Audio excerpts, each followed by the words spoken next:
Well, Congresswoman Cathy McMorris Rodgers, thank you so much for joining me here on The Tea with Amanda Roley. And I've got to ask, now that we're sitting down having tea, what did you decide to sip on with me today? Thank you very much. It's a pumpkin pie chai tea, and it is delicious. Definitely a great one for the fall. A great season favorite. Yes. Yeah, and I'm sticking with some lavender iced tea. That's always a good one too. Yeah. Well, this is a big race. You're now running for your 10th race for District 5. Tell me why you decided to run again. I mean, you're not tired yet. The best is yet to come. I'm grateful to live in Eastern Washington. It's been a privilege to represent this district in Congress. I meet people every day that inspire me, and my reason for running again is to work.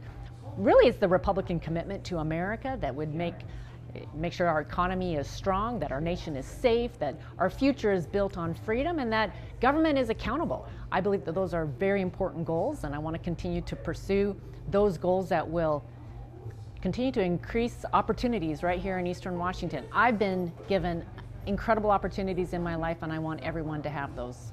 That's great. And again, running for a 10th term, so I wonder, can you speak to what you think are the most pressing issues in District 5 in Eastern Washington right now? Right. When I talk to people, a lot of people are concerned about the rising cost of living and just the reality of increased gas prices and housing prices, rental prices. When you go to the grocery store, it's hundreds of dollars more each month, and it just this sense that it's making it harder to do anything right now. I also hear a lot of concerns about crime. The increased drug activity, gang activity, the fentanyl that is coming into the United States, and even finding its way here to Spokane. It's nearly every day that I'm talking to families that are impacted by somebody who has gotten a pill that was laced with fentanyl and didn't know what they were taking, and the impact of fentanyl and just that sense that we are not safe in our community anymore is very much on people's hearts. Yeah. We've really been feeling the impacts of that here in Spokane County. I cover crime in courts, and it just seems like every day there's another shooting. So we have been seeing, data shows we are seeing an increase in drive-by shootings just here in Spokane County, but it is a national thing. And I wonder, what steps will you take to help address that as potentially our next Congresswoman? Yes. Well, I too was shocked. I think one of the most recent drive-by shootings, they said it was number 51 this year in Spokane, which, we used to, if we had one, that was noteworthy. And on fentanyl in particular, I have led legislation. It's called the Stop Fentanyl Act. But what it would do is ensure that fentanyl and fentanyl analogs, what they do is they kind of change the recipe of the fentanyl pill, and then they sell it, but it still is fentanyl. It's still laced in fentanyl, but it's not illegal. It's not classified as an illegal substance. And so I believe, and I have been working on legislation, making the case that we need to permanently schedule the fentanyl and these fentanyl analogs as illegal substances in the United States of America. And that's legislation that I have brought to the House floor several times now. So is it your belief that fentanyl is a driving force behind the increase in crime right now?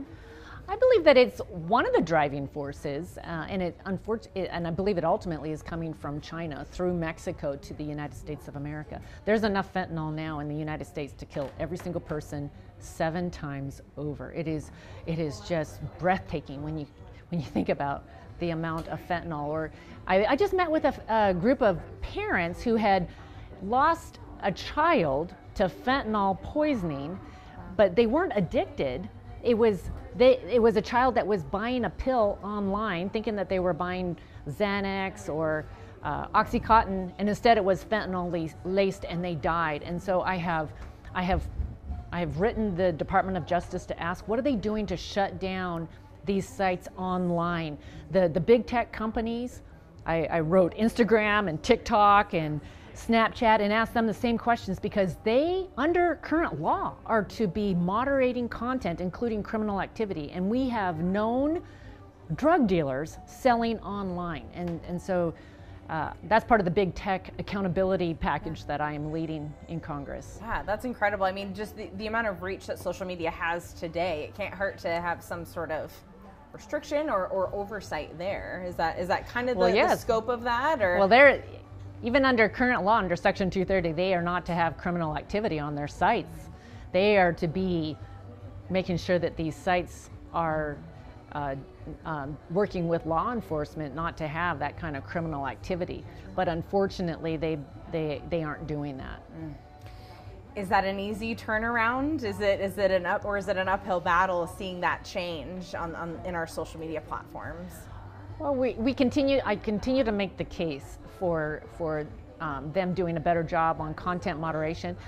I have led in Congress on legislation for privacy to ensure that individuals have their individual privacy, private data protected online, and this is it's one of the major pillars of my big tech accountability platform. But that has passed committee with broad bipartisan support. I worked with Chairman Frank Pallone. The Republicans and Democrats came together. We passed it 53-2. We still don't have Speaker Nancy Pelosi's support, but we're working on it. And certainly this is an issue that I think is long overdue. I've been working for 3 years on getting a privacy law passed in Congress that would protect individuals' private information. But this one also protects our children.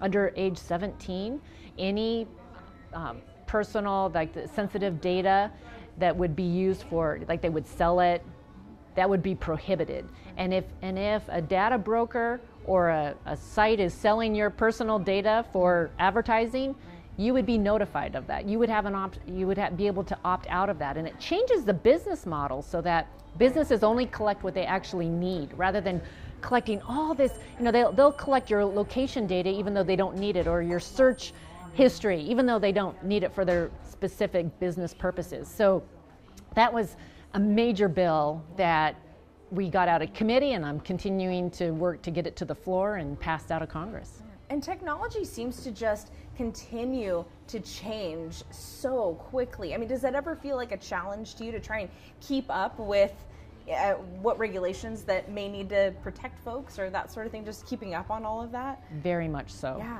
It's a huge issue. Even before COVID, I had visited too many high schools right here in Spokane where kids had committed suicide. And as I visited these high schools, parents, students, administrators were pointing to social media. They were pointing to the impact of social media and just how kids were feeling more stressed and anxious and unfortunately hopeless. And then you add 2.5 years of COVID and lockdowns and shuts down. Our kids have a lot of challenges, and social media is part of that. The mental health crisis coming out of COVID has only been intensified, and I've led again on a comprehensive mental health package that we passed out of the House in June that is to provide more help for young people, but across the board we have unfortunately too many people who need some mental health support right now. The Spokane Mayor, Nadine Woodward, had formulated a task force focusing on the mental health in our community. You serve on that task force, if I remember correctly. Some of the expert leadership, she had told me they're worried about the access to mental health support, the experts, those who need the training, the counselors, the therapists. Is there something that your office can do to help with that? Or, I mean, what is your take on that situation, the shortage of help? Yeah, for sure, and I was really encouraged that the mayor took the lead on pulling us together and really wanted to have people from Spokane at all levels, so at the city, the state, and the national level, coming together on behalf of the city of Spokane and this community to do everything possible to help those that are in need. At a federal level, I have led on a comprehensive bill that will provide more resources and encourage it helped get some of the programs to the local level.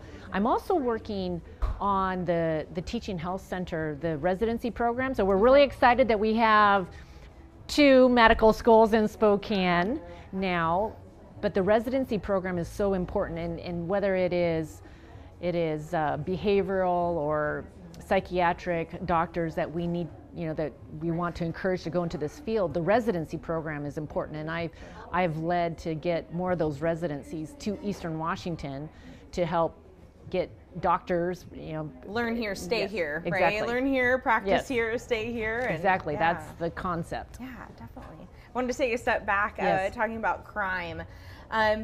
Where do you land with more police accountability and training as far as use of force? And that's been a hot button topic in our community. So where do you stand on that?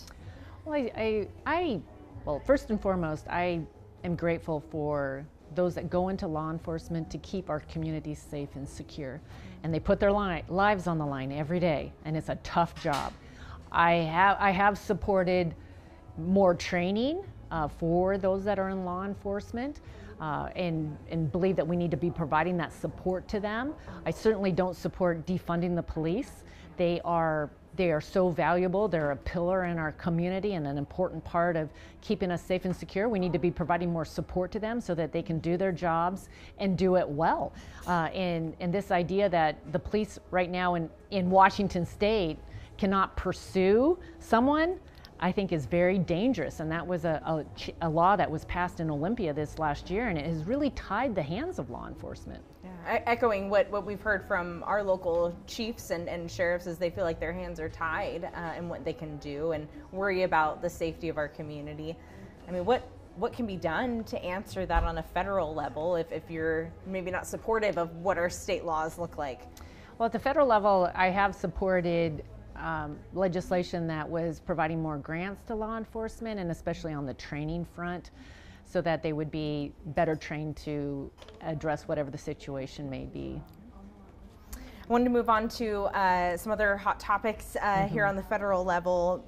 Up for discussion, the future of the lower Snake River dams in Washington State.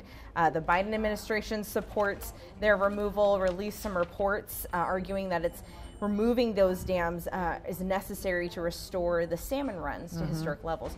You've been very outspoken to be against removing those dams. So can you kind of explain why? Sure. The 4 lower Snake River dams are a part of the Columbia Snake River system. This was an incredible investment in infrastructure for the Pacific Northwest. These dams are really our lifeblood. They are the heart of our economy. They are the reason that we transformed this region from what was a dry, barren desert region to now one of the most productive agriculture regions. The irrigation, the flood control, part of the reason the dams were built was because Portland would flood every year and lives would be lost, and we needed to be able to control the flow of the river. But also the barging up and down the river. We barge a tremendous amount of our wheat to market going down the river. It's the most environmentally friendly way to do it. And the dams are becoming more transparent to fish. We have invested in new technology, fish ladders, fish slides, turbines now that are 99% fish friendly for the 3% of the fish that might get into the turbines, and we're seeing improved fish runs. The administration, their report, I really felt that it was misguided, and it ignored predation, what's happening at the Columbia River, it ignored what was going on in the oceans. We need to focus on what's actually going to get results. We absolutely want to see the salmon runs improve, and they are improving. And I read their report. They said they didn't argue. They just said well, we need to do something. And I felt like it was woefully inadequate as far as what the facts are on the ground and what the science is telling us as far as how to improve these fish runs. I remember reading another report. I don't think it was the Biden administration. I think it was the ecology report that that acknowledge if the removal of the dams takes place, there needs to be a set plan of how to replace the energy we receive from those dams. And it didn't seem like there is one in place. And so it kind of worries me of, okay, we want to remove the dams, but nothing to look forward to or nothing to replace it. I mean, is that a concern for you if it does go that route, or would you be helping championing kind of meeting in the middle? Well, absolutely. At a time when energy costs are going up, energy affordability, energy reliability is on all of our minds. Just a couple of weekends ago, we sent 17,000 megawatt hours of electricity to California from the 4 Lower Snake River dams to help California keep their lights on and keep their homes air conditioned. And these dams are absolutely critical. They are that base load when the sun isn't shining and solar panels aren't working or the wind isn't blowing, and they're absolutely critical. And the proponents of dam breaching have not answered that question. And this is clean, renewable, reliable, affordable electricity. We have some of the lowest electricity rates in the country. If anything, we should be looking at how we expand the hydroelectricity. It is so important to us and our economy, but it's part of the solution to meeting our increased electricity needs as a nation. And so I really believe that anyone who's promoting breaching the dams is not looking at this bigger picture. Now, you've alluded to this, but the inland Northwest has really started to experience those growing pains of our population boom in the area. So can you kind of talk about what steps you would take to help ease these growing pains and even looking ahead to prevent, I guess, even future growing pains? Well, when it comes to meeting our energy needs, we could double hydropower in the United States of America without building a new dam. And I believe that we should be looking at that. I'm excited about advanced nuclear reactors being developed right here in Washington State. This is new technology where the waste is actually recycled, so you don't have to deal with the nuclear waste issue. But unfortunately, we need enriched uranium, and we become dependent upon Russia for enriched uranium, so we need to figure out the mining aspect of this. But we need to be, whether it's hydropower, nuclear, we need to make sure we protect natural gas. It is so important to heating our homes. It's important to manufacturing. I was out visiting Kaiser Aluminum not too long ago, and they said, we can't do what we do here without natural gas. And I'd much rather do that. We want to be able to manufacture aluminum here, not be dependent upon China. So we need to be looking at how we meet these infrastructure needs, make sure that we have affordable, reliable energy to meet an increased demand. Speaking of affordability, how would you try to help address affordability of housing? I mean, right now there's a huge demand for housing and we're scrambling to keep up, and the population continues to just grow along with it. What is your solution to that, I wonder? Well, my solution is we need to build more housing. We are not keeping up. We aren't even close to keeping up with the amount of homes that we need to be building. And so part of it is a workforce issue. I know that, and I'm excited some of the builders are providing construction programs in the schools now to introduce high school students. My son's actually in one and really excited about it. But part of it is land. We need to be looking at our land use policy and making wise decisions. We need to address supply chains. I know I just visited with a guy who's putting in some senior housing in our region, who said he can't get refrigerators right now. He's waiting months for refrigerators. So there's a lot of different factors, but we absolutely need to be. It's really supply and demand is a big part of it. Is we need to be building more homes and apartments and condos and making sure that people have a place to live. Going to move on to some other hot button issues here. So the U.S. Supreme Court reversed decades of precedent guaranteeing abortion rights. So can you explain your stance, kind of lay it out for me, your stance on abortion?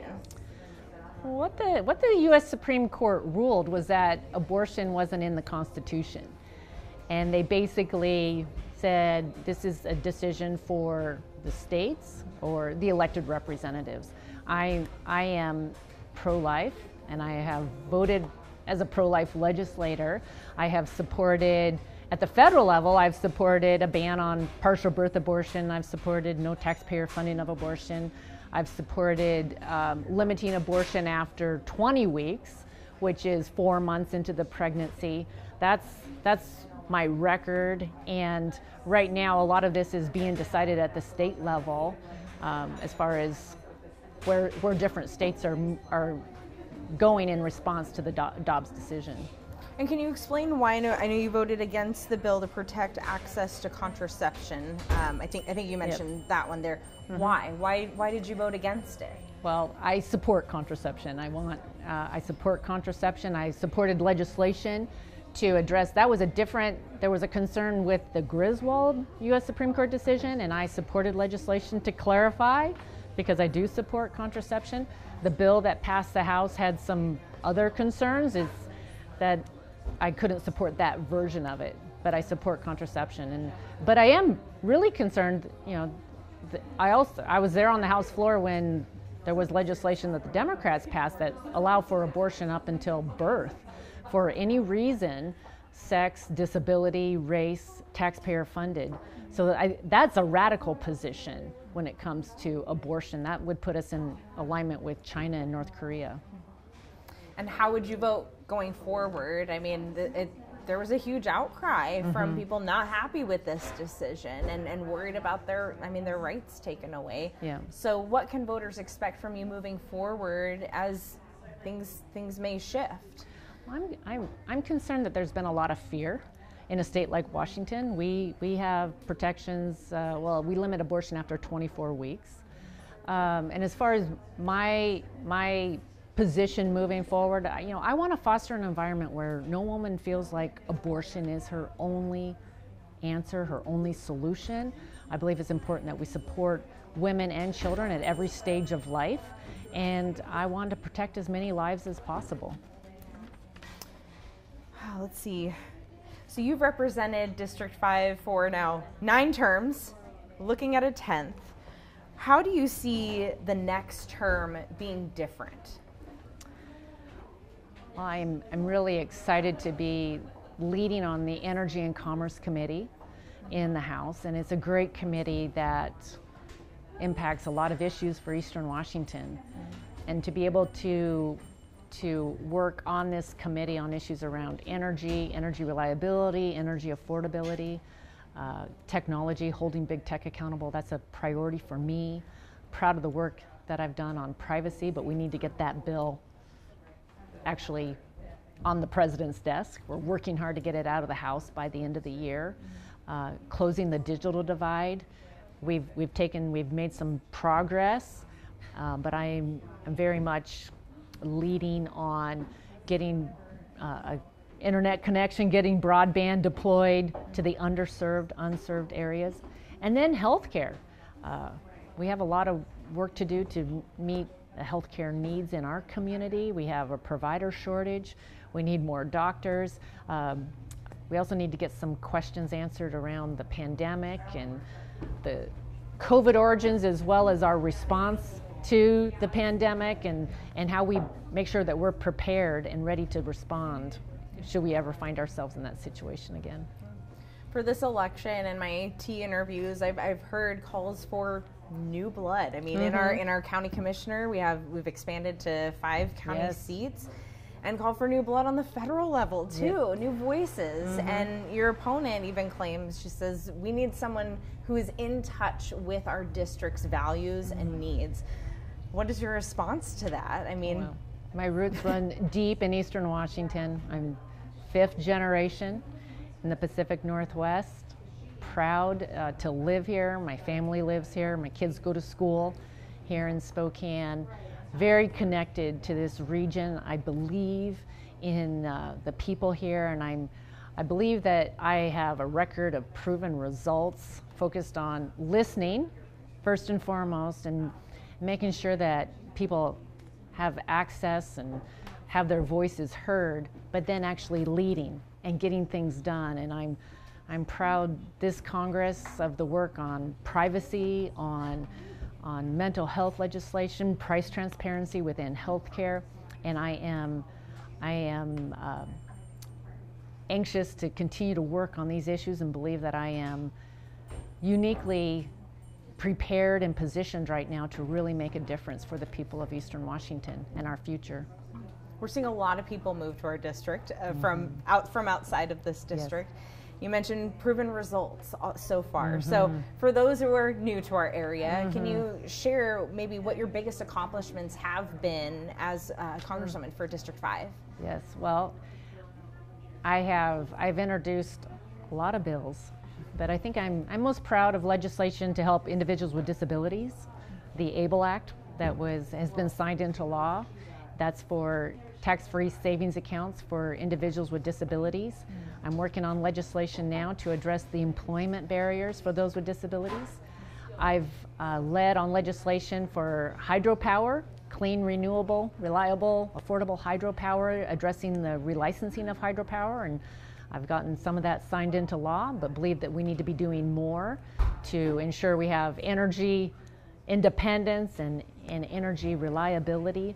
On healthcare, I've led to get the Teaching Health Center legislation passed, more residencies for doctors here in Eastern Washington, and I'm going to continue to build on that. And moving forward, should the Republicans win the majority, I'll be the chair of the Energy and Commerce Committee in the House and be able to lead on all of these issues in a role to be able to really lead on the agenda. And I have great relationships across the aisle, working with the chairman, Frank Pallone, and others on the committee, Republicans and Democrats, that I've built the relationships and been somebody that's really focused on getting results for the people of Eastern Washington. That's great. And so for the takeaway, I wonder if you could kind of simple it down for me. We have 2 names on the ballot running for District 5. What do you hope is a takeaway that voters get from your story, from your campaign, when they go to check who they're voting for in November? Well, deep roots in Eastern Washington. I've lived the American dream, and I want to make sure that people here in Eastern Washington have the opportunity to live here, raise a family, start a business, live the American dream, continue to lift people out of poverty, raise the standard of living, and usher in a new era of freedom and opportunity for all. I think those are the questions I have. Are there any other notes that you'd like to point out No, to wrap this up? Well, great. Well, thank you so much, Cathy McMorris Rodgers, for enjoying some tea with me. Did you like your chai? Very much so. Thank you very much. All right. Thank you, Kathy. Yeah, and good to be with you. Good luck in the general election. Thanks.